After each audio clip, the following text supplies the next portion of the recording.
The last of the current series of interviewers in the Psychiatrist's Chair now is with Les Dawson. It was recorded in Manchester, Les Dawson's hometown, exactly a week before his sudden death on June the 10th. What follows now is a shortened but faithful version of his encounter with Dr Anthony Clare. It's a poignant farewell to Les Dawson, the popular entertainer, as well as husband and father.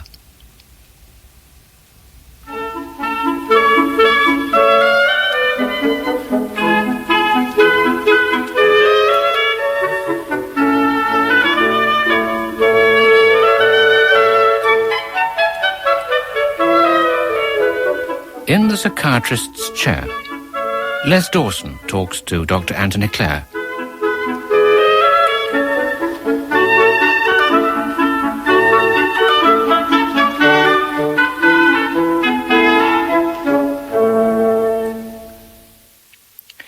Les Dawson, the rubber-faced comedian of morose countenance, with a seemingly inexhaustible supply of mother-in-law jokes, was born on February the 2nd, 1931, in a slum district of Manchester. When in work, his father was a labourer in the building trade, and the Dawson family lived in extreme poverty. The young Les left school at 14, and after a series of menial jobs was called up for national service. After the army, he went to Paris with £30 in his pocket to write, but after several months of trying to keep body and soul together, by playing the piano in a house of ill repute, he returned home and started the long and often dispiriting journey through northern clubs and pubs to television and stage stardom. His comic talent has made him one of Britain's greatest pantomime dames. He has appeared in a number of Royal Variety performances and is said to be a favourite of the Queen and Prince Philip.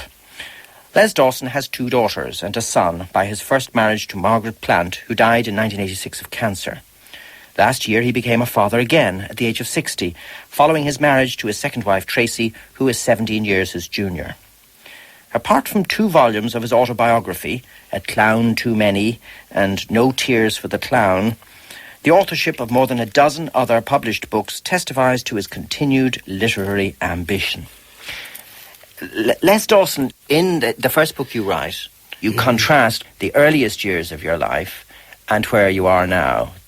Are you continually at odds, in a sense, with these 2 aspects of Les Dawson? Oh, constantly. Yeah, I can't forget the past. And I think that those days still leave a mental scar, the days of when you think... Like, for instance, a small point, to put it a little bit better. When the children were younger, if I saw them waste food, it used to really annoy me. I could fly into a real temper over that because... Your own kids? We couldn't, yes, because, we hadn't got any. We were very lucky. The only way Mother could feed us was by throwing a tin of soup in a fan. It was getting almost on that level. So I hated waste because we couldn't afford to have waste. So if I left a meal at home and I didn't eat it, that meal would be there the following day. Is that a more fundamental scar? What would you say has been the single greatest impact on your formation of those early years? What do you think it's done to you? When I say mental scar, I'll try and qualify this a bit. I don't mean in the sense of an ugly mark that's left me with a traumatic experience. It doesn't. It's just, in some ways, a very nostalgic scar, for want of a better phrase, because also, on the credit side of all this past, there was the warmth, there was the love, comradeship, which you had in those days. Every street was its own mentor. What about the fact of being an only child? You don't dwell on it much. I wondered, had it much significance? In those days, one tended to see families with larger families, so an only child... Oh, good God, in the colliers, some of the families, there were so many kids in one family, they had lifeboat drills, it was ridiculous. It was happening wet nappies. There was a rainbow in the lobby. So big families were the norm, because that was the sense of power, remember? And it still is in most tribal areas and ethnic groups. It's a sense of power now. So it was strange to be the only child. But it never actively affected me, because my parents were very protective of me, despite the fact that my father was out of work so often when I was insurance stamps with his mother a penny black. There was very little work. And I think one of the most poignant things I do remember is listening to him groan as he sat near the fire, and my mother rubbing oil into his back, because he was a hod carrier for building trade. He used to set the bricks up on it. And he was in pain, terrible pain, on his back, and I always remember that. And the sense of despair, yet which was tempered by this closeness, which was nice. So I grew up with a liking for family life. And the love of it. Were your parents affectionate? Oh, yes. Physically? Oh, yes. So how close would you have been to say, your father? I was quite close, actually, until I was about 10 or 11. Oh, no, younger than that, when the war broke out. Yeah. And, of course, he went to war and never came back for about 4.5 years, and a stranger knocked on the back door. I'm now about 13 or 14. And I've missed those vital years. Mm. So there was this tension between us. Because this wasn't the man I pictured who went. It was a taller man that went. A much younger man, a vibrant man. The man who came was smaller. And I thought, this isn't the dad I had. Of course it was. But of course, I'd grown up. Were you closer to your mother? Oh, yes, yeah, extremely so. We'd been sort of in rest centres when the war was on, because the house was, bombed and everything. So there'd always been this closeness together, which lasted until she died. What sort of woman was she? Small, fiery, full of good humour. I think if I inherited any sense of humour at all, it was from her. Really? More than my father.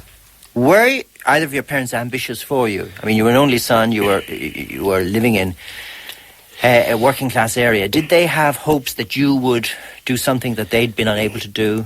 Well, funny enough, my mother's idea of successful life was security at all costs. And the only thing that ever seemed secure to our very small and limited lives was the Co-op, Balloon Street, Manchester. Because, and you hold your breath when you say this, there was a pension at the end of it. So most of us were committed at the age of 14, if we could get in the Co-op, that was, because at the end of it there was a pension. And to them that represented security with a capital S. I hate the word secure. I think security nullifies ambition. Because once you get that terrible label, it's a great job, security, then you're finished. You're incarcerated. But your mother would have wanted that. But it didn't cause you to be an anxious person about your future. You would have taken it, pretty easygoing. Oh, yeah. Then I Even though we're talking about the post-war years now. Oh, yeah. There wasn't a great deal of work around. Oh, good God, no, very little. But you didn't worry about things. No, I never did. Funny if I've never been a great worrier, I must admit. I worry over some of the probably inconsequential and silly things, but... But failure?